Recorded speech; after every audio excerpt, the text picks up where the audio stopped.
मोदी सरकार ने रसोई गैस के दामों में 200 रुपए की कटौती करी और कटौती करते वक्त मोदी जी ने कहा कि यह उन बहनों के लिए तोहफा है जो कल रक्षाबंधन मनाएंगी। लेकिन असलियत यह है कि इसके लिए मोदी सरकार को मजबूर कर दिया इंडिया ने, इंडिया के गठबंधन ने। हम लगातार बेरोजगारी की, महंगाई की, आर्थिक असमानता की, महिलाओं के लिए दिक्कतों की बात करते हैं और अब इन नफरतियों को भी असल मुद्दों पर बात करनी पड़ी। तो क्या हुआ कि 2 करोड़ हर साल रोजगार का जुमला देने वालों को तो 20 करोड़ रोजगार का ब्यौरा देना था, उनको अब फर्जी रोजगार मेले लगाने पड़ रहे हैं।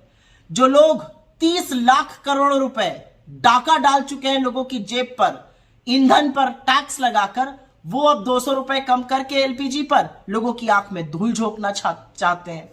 लेकिन कुछ बातें समझ लेनी जरूरी है। सबसे पहली बात तो यह समझ लीजिए कि खरीदने की क्षमता के अनुसार हिंदुस्तान में दुनिया में सबसे महंगा एलपीजी सिलेंडर बिक रहा था, तीसरा सबसे महंगा पेट्रोल बिक रहा है, 7वां सबसे महंगा डीजल बिक रहा है। एक और बात समझिए कि 2014 से 2023 के बीच में एलपीजी सिलेंडर के दामों में 185%, 185% की वृद्धि हुई है। 400 का सिलेंडर 1140 पर पहुंच गया। घटाया कितना गया? मात्र 17.5%, 200 रुपए। तो ये जो झुंझुना बजाया जा रहा है, समझ लीजिए, ऊपर हुआ था दाम 185%, घटाया गया है मात्र 17.5%। ये हो गई पहली बात। अब दूसरी बात कर लेते हैं। हिंदुस्तान का जो लोकल एलपीजी सिलेंडर होता है, जो डोमेस्टिक एलपीजी सिलेंडर होता है, उसके दाम 2 चीजों पर निर्भर करते हैं। सऊदी अरामको के कॉन्ट्रैक्ट प्राइस या एलपीजी प्राइस समझ लीजिए उस पर, और डॉलर और रुपए के एक्सचेंज रेट पर। सऊदी अरामको का जो एलपीजी प्राइस था वो जनवरी 2014 में जब हमारी सरकार थी तब $1010 प्रति मेट्रिक टन था। लेकिन जनवरी 2023 में एग्जैक्टली 9 साल बाद उसका दाम $590 प्रति मेट्रिक टन हो गया, मतलब ऑलमोस्ट आधा।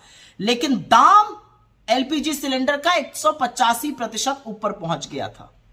अब दूसरी बात कर लेते हैं। अगस्त 2023 में, इस महीने में, जो सऊदी अरामको का एलपीजी प्राइस है वो $470 प्रति मेट्रिक टन है, और रुपए की पैरिटी पर यह दाम हमारे लोकल एलपीजी का और भी बहुत कम होना चाहिए था। जुलाई के महीने में सऊदी अरामको का एलपीजी दाम $400 प्रति मेट्रिक टन था और जून में यह $450 प्रति मेट्रिक टन था। तो ये सोचिए कि मोदी जी ने जून जुलाई में क्यों नहीं किया?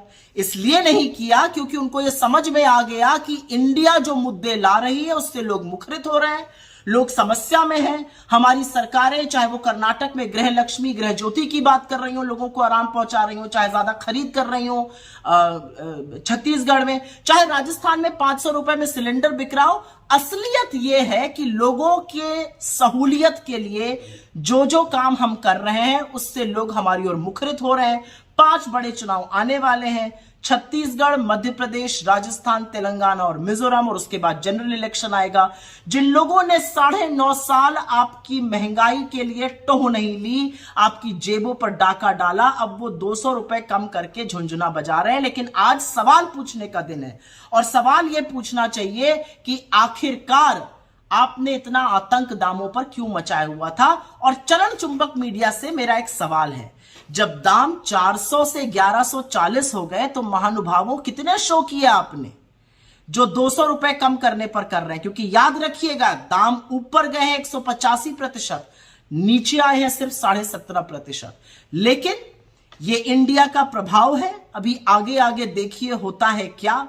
नैरेटिव हम सेट करते जाएंगे, मोदी जी उस पर काम करते जाएंगे, लेकिन जनता ने मन बना लिया है, आपकी असलियत समझ ली है, और आपको बोरिया बिस्तर समेटकर विदा करने का मन भी जनता भरपूर तरीके से बना चुकी है।